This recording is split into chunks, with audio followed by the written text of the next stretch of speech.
I don't know if this is a dead horse yet, but I'm going to beat it again, because you cannot make money in the stock market by losing money. You have to close losing trades quickly. You have to close losing trades quickly.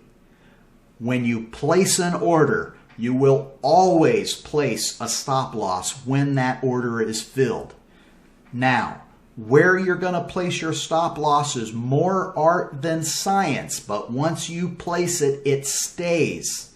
We do not lower stop losses unless we're short, and then we're lowering it behind the market. Stop losses move one direction. That is behind price movement. That's it. We don't cancel them. We don't say, I think there's going to be a shakeout, so I'm going to stay in. We close losing trades quickly.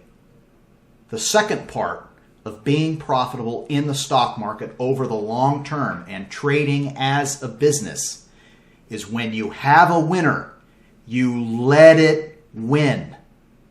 The trend is your friend, and you stay with the trend until the trend ends. When the trend ends, you get out and you don't look back. We are not married to any of these stocks. We're only here to date them. If you trail your stop loss appropriately, the market will tell you when the trend has turned. We look for the accumulation phase. We buy the excited breakout. We ride the markup phase. And we exit when distribution begins and the market tells us when to do it. That's the whole point of the trailing stop loss. Cut your losses. Let your winners run. Once more, because this is the fundamental essence of what I am trying to teach you, this is what you paid for, I'm going to repeat it again. Sell your losers. Let your winners ride. Now, we mentioned earlier Jesse Livermore, and there's a great passage in Jesse Livermore's book, which is available, by the way, and you probably should buy it, although I didn't recommend it. He talks about a time where he was trading both wheat and cotton simultaneously. The wheat showed me a profit, and yet I sold it.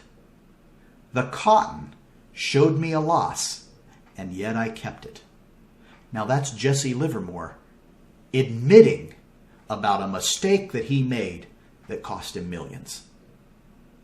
Now, if the most famous stock speculator that ever lived tells you, sell your losers immediately and let your winners ride, and when I didn't do it, I lost millions, take the advice. I can't emphasize this enough. If you want to take money home from Wall Street, you must religiously cut your losses and let your winners ride. Let the market determine when you get out by moving your stop loss up, and when your stop loss is hit, you're out. Think about this in another way. What we do here is not very difficult. I got to be honest with you.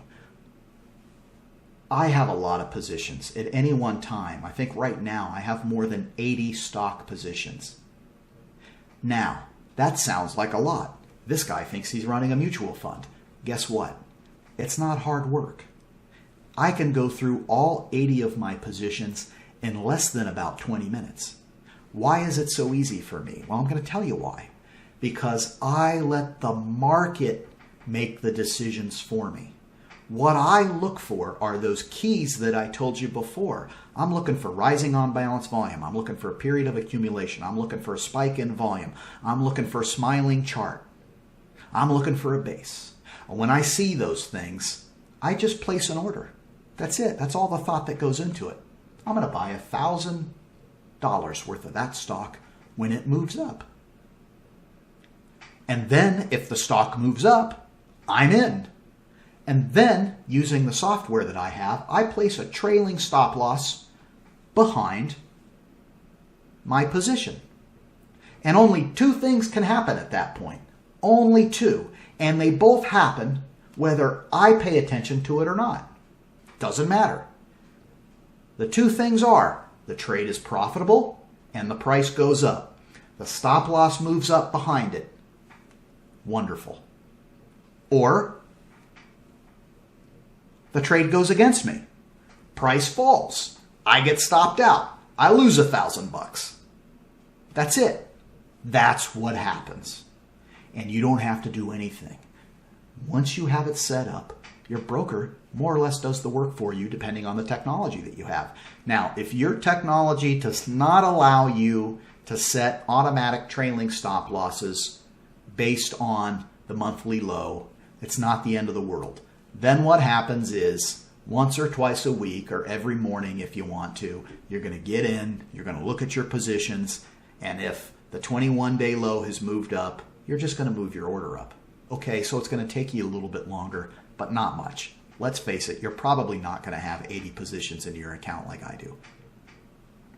But even if you did, I would recommend you switch to the software that I use or find a suitable software that is more robust and can handle that for you, because it's all done by the computers today anyway. Once you establish your trading plan, let the market do the work.